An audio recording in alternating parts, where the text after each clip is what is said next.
Baik, untuk poin selanjutnya di sini ada fase arsitektur sistem informasi dibagi menjadi dua. Pertama, arsitektur data, yaitu mengidentifikasi entitas data utama, membangun model data logis dan konseptual, serta menentukan kebijakan untuk mengelola dan melindungi data. Yang kedua ada arsitektur aplikasi, yaitu mengidentifikasi aplikasi yang diperlukan, menciptakan integrasi dan menentukan fitur, serta antarmuka pengguna utama. Selanjutnya, ini ada fase arsitektur teknologi. Pertama ada infrastruktur teknologi, yaitu mengembangkan infrastruktur teknologi yang diperlukan, seperti jaringan, penyimpanan, dan server. Yang kedua ada standar dan platform. Ini standar dan platform berguna menentukan standar teknologi yang akan digunakan. Selanjutnya ada keamanan teknologi, yang membangun arsitektur keamanan teknologi untuk melindungi sistem informasi akademik. Selanjutnya, ini ada penerapan TOGAF dalam pengembangan sistem informasi akademik Archie Learning, yaitu sebuah institut pendidikan memutuskan untuk mengembangkan sistem informasi akademik yang terintegrasi dengan menerapkan kerangka kerja TOGAF. Tujuannya ialah untuk meningkatkan efisiensi, proses, dan kualitas layanan bagi siswa, dosen, dan staf. Berikut adalah langkah-langkahnya.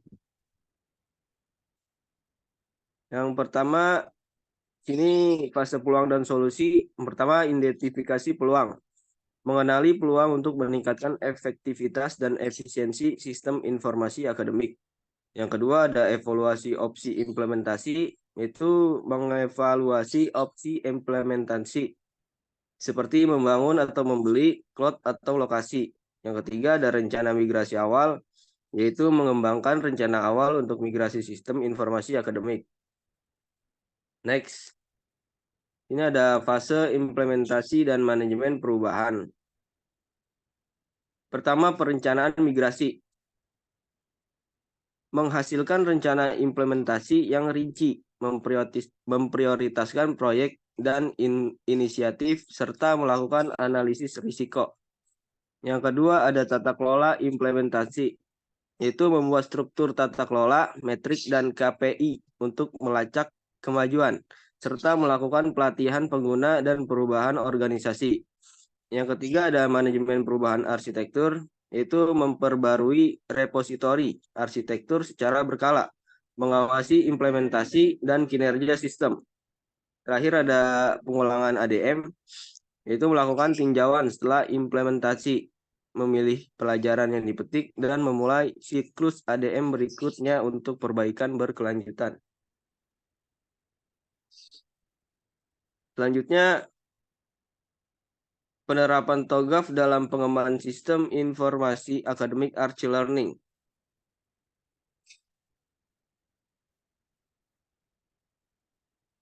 Archie Learning adalah sebuah institut pendidikan memutuskan untuk mengembangkan sistem informasi akademik yang terintegrasi dengan menerapkan kerangka kerja TOGAF. Tujuannya ialah untuk meningkatkan efisiensi proses dan kualitas layanan bagi siswa, dosen, dan staf. Berikut langkah-langkahnya.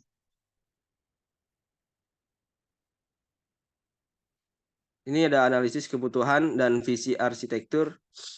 Pertama, fokus pada pemangku kepentingan. Itu wawancara dilakukan dengan pimpinan institusi, karyawan, dan siswa untuk mengidentifikasi kebutuhan dan permasalahan yang ada. Kedua, ada identifikasi lokasi nyeri, yaitu proses bisnis yang tidak efisien dan layanan yang kurang memuaskan, diidentifikasi sebagai area yang perlu diperbaiki. Yang ketiga, ada visi arsitektur. Visi arsitektur yang ditetapkan adalah menciptakan sistem informasi akademik terintegrasi yang memungkinkan akses real-time, self-service, dan pengambilan keputusan berbasis data. Selanjutnya ada arsitektur bisnis, sama optimalisasi operasi bisnis, yaitu proses pendaftaran dan registrasi mata kuliah dipermudah. Sistem manajemen ruangan untuk jadwal perkuliahan diintegrasikan dan proses penilaian serta pelaporan akademik disederhanakan. Kedua, ada pengukuran efisiensi. KPI yang digunakan untuk mengukur peningkatan efisiensi adalah waktu pemrosesan pendaftaran siswa baru, tingkat kesalahan entry data akademik, dan kepuasan pengguna, siswa, dosen, maupun staf. Selanjutnya, ini kita ada arsitektur data. Pertama ada model data terpadu, yaitu data siswa, mata kuliah, dan nilai desentralisasi, dan data warehouse diimplementasikan untuk analisis dan pelaporan.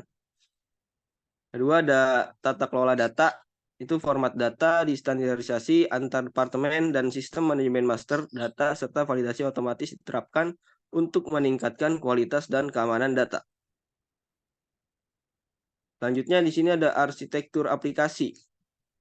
Poin pertama di sini ada portal siswa. Dikembangkan portal siswa untuk layanan pribadi yang mencakup registrasi, akses ke nilai, dan pembayaran. Yang kedua ada sistem manajemen pembelajaran yang berfungsi untuk pembelajaran yang terintegrasi dengan sistem informasi akademik yang diimplementasikan. Ketiga ada dashboard analitik, yaitu untuk memantau pendidikan secara real time, dikembangkan serta integrasi dengan sistem eksternal seperti perpustakaan dan platform learning. Nah, di sini ada arsitektur teknologi. Untuk skalabilitasnya, infrastruktur yang scalable dan berformat tinggi dibangun dengan menggunakan arsitektur cloud. Untuk keamanannya dan ketersediaan sistem ditingkatkan dengan menerapkan sistem load balancing, failover, dan autentifikasi multifaktor.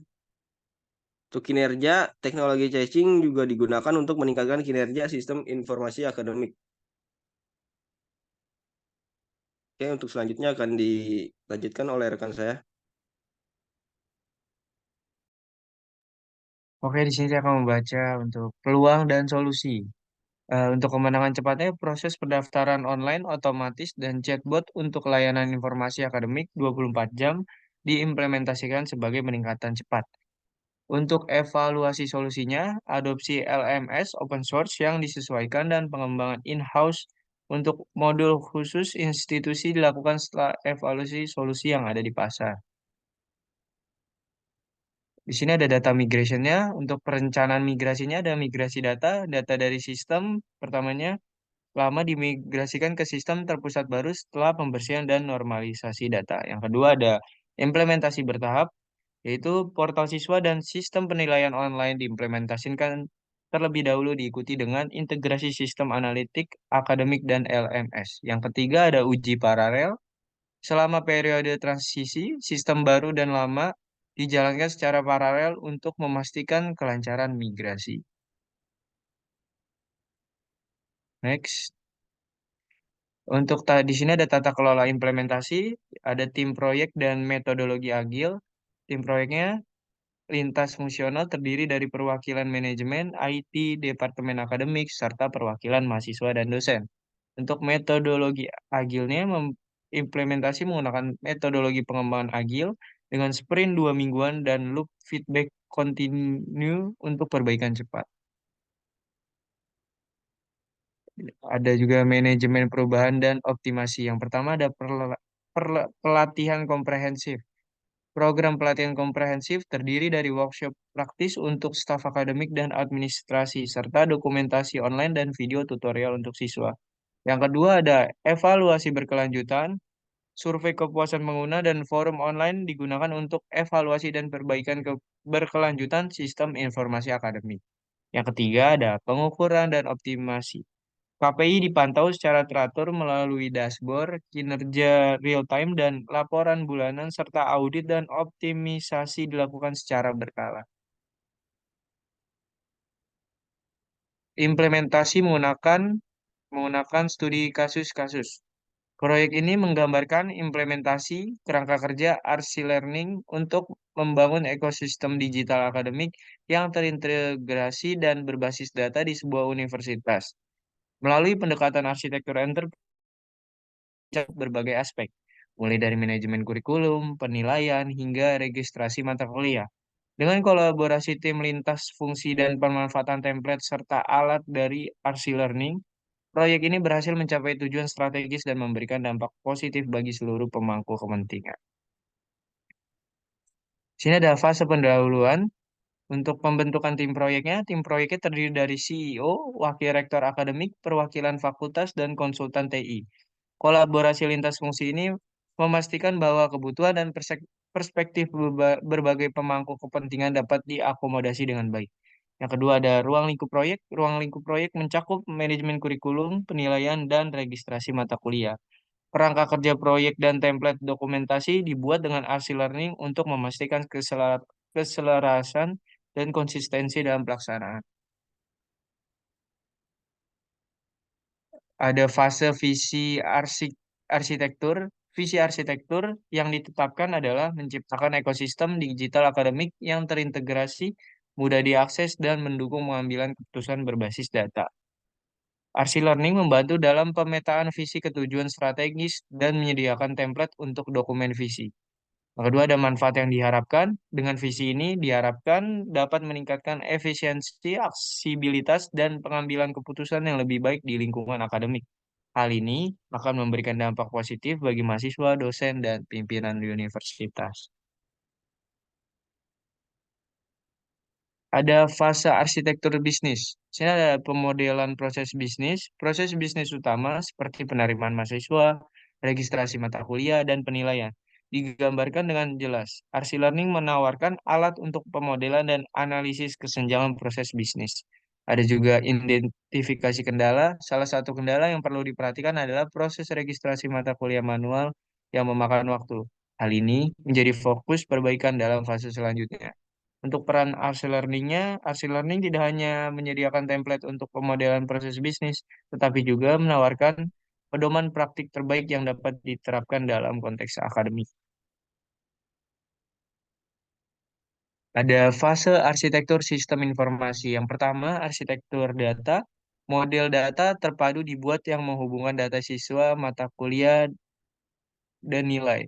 Hal ini memastikan integrasi dan konsistensi data di seluruh sistem.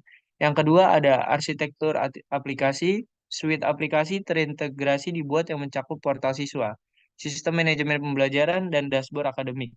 RC Learning tidak hanya menyediakan template model data dan aplikasi, tetapi juga menawarkan pedoman praktik terbaik, seperti gambar ini. Ada juga fase arsitektur teknologi. Pertama, cloud hybrid. Cloud hybrid dipilih karena skabilitas dan efisiensi biaya yang ditawarkan. Ada juga keamanannya. Teknologi single sign-on meningkatkan keamanan dan kenyamanan pengguna. Ada kompatibilitas melalui katalog solusi dan analisis kompatibilitas. RC Learning membantu dalam pemilihan teknologi yang tepat. Di sini ada fase peluang dan penyelesaian-penyelesaian. Yang pertama ada kemenangan cepat, yaitu quick win. Penerapan sistem registrasi kursus online menjadi kemenangan yang cepat ditemukan. Yang kedua ada analisis biaya manfaat.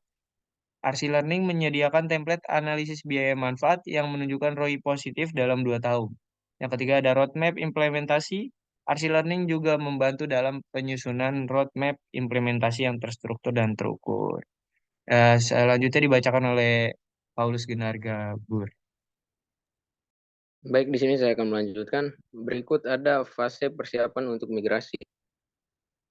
Yang pertama ada tahap 1, di mana di sini portal siswa dan registrasi online yang dilakukan selama 6 bulan. Yang kedua ada tahap 2, yaitu integrasi sistem penilaian dan LMS yang dilakukan selama 8 bulan. Berikut yang ketiga ada dashboard akademik dan analitik. Di sini dilakukan selama 4 bulan. Next. Berikut di sini ada fase pengendalian implementasi. Di sini ada 2. Yang pertama yaitu tim implementasi. Tim implementasi terdiri dari anggota dari setiap fakultas, memastikan keterlibatan dan dukungan dari sebuah pemangku kepentingan. Yang kedua ada pemantauan kemajuan. RC Learning menawarkan dashboard untuk memantau kemajuan proyek dan KPL seperti penurunan waktu registrasi mata kuliah sebesar dan peningkatan kepuasan mahasiswa sebesar. Next. Berikut di sini ada fase pengolahan perubahan arsitektur. Di sini ada 3. Yang pertama, pelatihan pengguna. Baik mahasiswa maupun karyawan menerima program pelatihan komprehensif untuk memastikan adopsi yang lancar. Berikut ada sistem umpan balik. Untuk memastikan perbaikan berkelanjutan, sistem feedback loop digunakan modul e-learning. Untuk pelatihan pengguna dan manajemen feedback disediakan oleh Archie Learning. Berikut ada peran Archie Learning. Archie Learning tidak hanya menyediakan alat dan template, tetapi juga memberikan panduan praktis dalam mengelola perubahan dan memastikan keberlanjutan proyek. Next. Nah, berikut ada analisis hasil implementasi. Implementasi TOGAF Archie Learning. Implementasi kerangka kerja arsitektur TOGAF di institusi pendidikan tinggi telah menghasilkan berbagai dampak positif yang dapat dirasakan oleh seluruh pemangku kepentingan. Analisis mendalam terhadap hasil implementasi ini menunjukkan peningkatan efisien proses akademik, kepuasan pengguna, manajemen sumber daya, serta kemampuan analitik dan pengambilan keputusan yang lebih baik.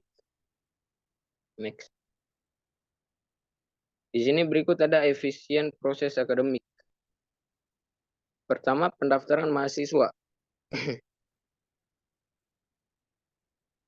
Proses pendaftaran mahasiswa baru telah menjadi lebih efisien berkat integrasi sistem dan otomatisasi. Hal ini meningkatkan kepuasan mahasiswa dan mengurangi beban kerja staf administrasi. Yang kedua, ada pengelolaan nilai. Waktu yang diperlukan untuk memproses nilai akhir semester berkurang secara signifikan dari 2 minggu menjadi hanya 3 hari.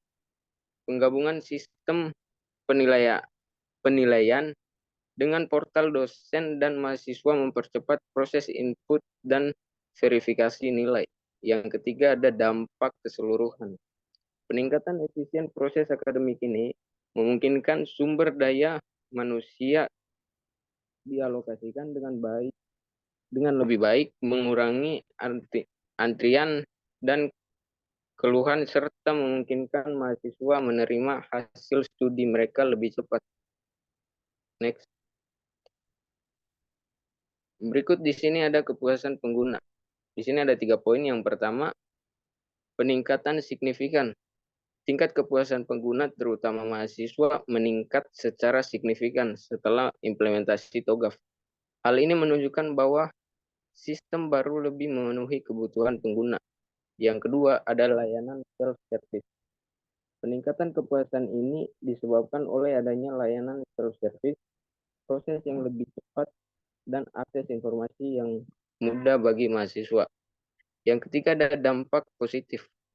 Peningkatan kepuasan pengguna berdampak positif pada reputasi universitas, meningkatkan retensi mahasiswa, dan menarik minat mahasiswa baru. Next. Yang berikut ada manajemen sumber daya. Di sini ada 3 poin. Yang pertama, penjadwalan otomatis. Sistem penjadwalan otomatis yang menggunakan algoritma cerdas telah mengurangi tumpang tindih jadwal dan penggunaan ruang yang tidak efisien secara signifikan. Yang berikutnya ada pemanfaatan sumber daya. Penggunaan sumber daya fisik seperti laboratorium dan ruang kelas menjadi lebih efisien. Hal ini juga mengurangi stres bagi karyawan dan mahasiswa karena konflik jadwal.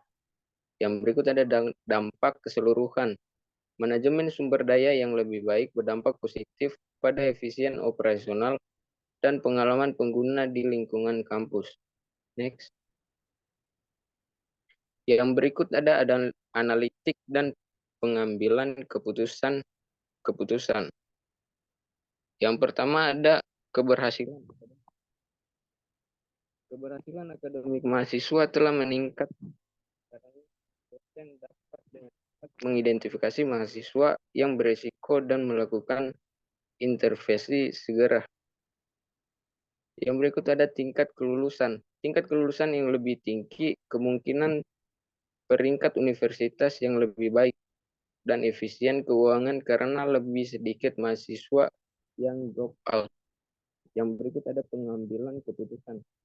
Kemampuan analitik yang lebih baik memungkinkan pengambilan keputusan yang lebih tepat dan strategis di tingkat institusi. Next. Berikut di sini ada integrasi sistem. Yang pertama ada eliminasi silo data.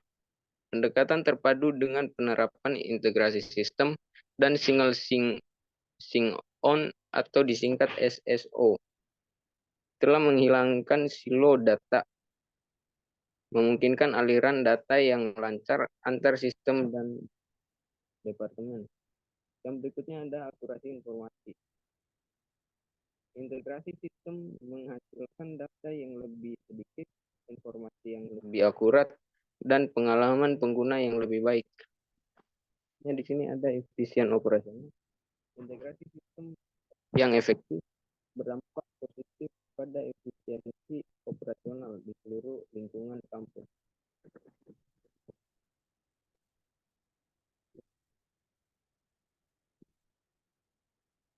Berikut ada peningkatan kualitas pelayanan. Yang pertama adalah layanan terintegrasi. Integrasi sistem dan proses memungkinkan layanan yang lebih terintegrasi dan terketat bagi mahasiswa. Yang kedua, ada pengalaman pengguna. Pengalaman pengguna yang lebih baik dengan akses informasi yang mudah dan proses yang lebih cepat. Yang ketiga, ada keputusan mahasiswa. Peningkatan keputusan mahasiswa sebagai dampak dan layanan yang lebih baik dan efisien. Next. Yang berikut ada peningkatan daya saing. Yang pertama, reputasi universitas. Implementasi TOGAF telah meningkatkan reputasi universitas di mata pemangku kepentingan, termasuk calon mahasiswa baru. Yang berikut, daya tarik mahasiswa. Peningkatan kepuasan mahasiswa dan kualitas layanan berdampak positif pada daya tarik universitas bagi mahasiswa baru. Yang berikut di sini ada peringkat universitas, tingkat kelulusan yang lebih tinggi dan efisiensi operasional yang lebih baik berkontribusi pada peningkatan peringkat universitas. Berikutnya akan dilanjutkan oleh teman saya, Samuel Lebitnego. Manfaat jangka panjang. 1. Keberlanjutan. Implementasi TOGAF menciptakan fondasi yang kuat dan keberlanjutan pengembangan sistem di masa depan. Kedua, adaptasi perubahan. Arsitektur yang fleksibel memungkinkan universitas beradaptasi dengan cepat terhadap perubahan kebutuhan dan teknologi. Ketiga, keunggulan kompetitif, peningkatan efisiensi, kepuasan pengguna, dan daya saing akan memberikan keunggulan kompetitif bagi universitas dalam jangka panjang. Untuk pada kesimpulannya, transformasi positif, pertama, implementasi TOGAF di institusi pendidikan tinggi telah menghasilkan transformasi positif dalam berbagai aspek, mulai dari efisiensi proses akademik hingga peningkatan daya saing universitas. Kedua, manfaat jangka panjang. Dampak yang dihasilkan tidak hanya dirasakan saat ini, namun juga memberikan fondasi yang kuat untuk keberlanjutan dan pengembangan di masa depan. Ketiga, kesuksesan implementasi TOGAF ini dapat menjadi inspirasi bagi institusi pendidikan lainnya untuk mengadopsi kerangka kerja arsitektur yang sesuai dengan kebutuhan mereka. Kemudian penerapan TOGAF dalam sistem informasi akademik RC Learning. Sistem informasi akademik yang efisiensi dan terintegrasi merupakan kunci keberhasilan bagi universitas modern. Dalam studi ini, kami menganalisis bagaimana kerangka kerja arsitektur TOGAF dapat diterapkan untuk meningkatkan kinerja sistem informasi akademik RC Learning. Kami akan mengeksplorasi manfaat tantangan penerapan TOGAF, serta mengevaluasi dampak terhadap proses akademik, kepuasan pengguna, dan pengambilan keputusan. Manfaat penerapan TOGAF. 1. Standarisasi proses. proses menawarkan metode dan alat konsisten untuk merancang, merencanakan, menerapkan, dan mengatur arsitektur TI, sehingga proses lebih efisien dan konsisten. Kedua, pendekatan terstruktur TOGAF menganjurkan pengembangan arsitektur melalui fase-fase yang terstruktur, development method atau ADM, yang memastikan bahwa setiap elemen penting arsitektur dipertimbangkan secara sistematis. Ketiga, pengelolaan perubahan. TOGAF memastikan bahwa perubahan dalam sistem informasi akademik dapat diintegrasi dengan lancar, tanpa mengganggu operasi sedang berjalan, membantu dalam pengelolaan perubahan. Kemudian ada tantangan penerapan TOGAF. 1. Kompleksibilitas implementasi. TOGAF dapat sangat sulit dan memakan waktu untuk diterapkan, terutama bagi organisasi yang belum pernah menggunakan kerangka kerja arsitektur sebelumnya. Kedua, kebutuhan sumber daya signifikan. Implementasi TOGAF membutuhkan banyak sumber daya, baik dari segi waktu, tenaga kerja, maupun dana. Ketiga, adaptasi budaya organisasi. Mengubah budaya perusahaan untuk mengadopsi pendekatan arsitektur yang baru dapat menjadi sulit, terutama jika karyawan menentangnya karena mereka sudah terbiasa dengan cara kerja yang lama. Evaluasi implementasi TOGAF. 1. Pendaftaran mahasiswa. Sistem dan otomatisasi proses meningkatkan efisiensi secara signifikan yang meningkatkan kepuasan siswa dan mengurangi beban tugas administrasi. Kedua, pengelolaan nilai.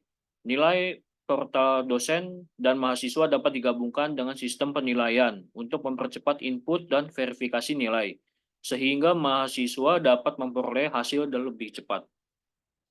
3. Kepuasan pengguna. Proses yang lebih cepat, layanan self-service, dan kemudahan akses ke informasi meningkatkan kepuasan pengguna secara signifikan. Lalu ada manajemen sumber daya. Pertama, penjadwalan otomatis. Algoritma cerdas membantu sistem penjadwalan otomatis mengurangi tumpang tindih jadwal dan penggunaan ruang yang tidak efisien. Kedua, manfaat ruang. Penggunaan sumber daya fisik seperti laboratorium dan ruang kelas menjadi lebih efektif, membuat siswa dan karyawan lebih santai. Analitik dan pengambilan keputusan. Di sini ada deteksi dini risiko. Guru dapat menemukan siswa yang berisiko dan melakukan intervensi segera, meningkatkan keberhasilan akademik. Kedua, retensi dan kelulusan. Kemungkinan retensi yang lebih penting dan tinggi, tingkat kelulusan yang lebih tinggi. Lalu di sini ada rekomendasi dan perbaikan. 1. Peningkatan teknologi. Menggunakan teknologi sesing untuk meningkatkan kinerja dan skalabilitas melalui arsitektur cloud. Kedua, metodologi agile. Metodologi pengembangan agile dengan sprint 2 mingguan untuk memberikan demonstrasi kepada stakeholder dan loop feedback continue. Ketiga, manajemen perubahan, memberikan program pelatihan lengkap untuk staf dan siswa, serta mekanisme evaluasi dan perbaikan yang berkelanjutan. Monitoring dan optimisasi, audit berkala, benchmarking dan institusi lain, dashboard kinerja real time, optimasi berkelanjutan, laporan bulanan efisiensi, survei kepuasan pengguna. Untuk pada kesimpulan, pertama, peningkatan efisiensi implementasi TOGAF meningkatkan efisiensi proses akademik secara signifikan, mengurangi waktu pendaftaran, pengelolaan nilai, dan konflik penjadwalan. Kedua, kepuasan pengguna, layanan self-service yang lebih baik, dan kemudahan akses informasi meningkatkan kepuasan mahasiswa dan secara substansial. Ketiga, pengambilan keputusan, integrasi sistem dan analitik yang lebih baik membantu universitas membuat keputusan yang lebih tepat dan meningkatkan retensi serta kelulusan mahasiswa. Untuk pada penutup, studi ini menunjukkan bahwa penerapan kerangka kerja dapat memberikan manfaat signifikan bagi sistem informasi akademik universitas dengan mengoptimalkan proses, meningkatkan kepuasan pengguna, dan memanfaatkan data untuk pengambilan keputusan. Universitas dapat meningkatkan efektivitas dan efisiensi operasional serta memperkuat reputasi dan daya tarik institusi. Meskipun terdapat tantangan dalam implementasi investasi dalam peningkatan teknologi, metodologi agile, dan manajemen perubahan dapat memastikan keberhasilan jangka panjang. Untuk pada presentasi ini, apabila ada kesalahan dan juga kekurangan dari kami, mohon maaf, sekian dan terima kasih.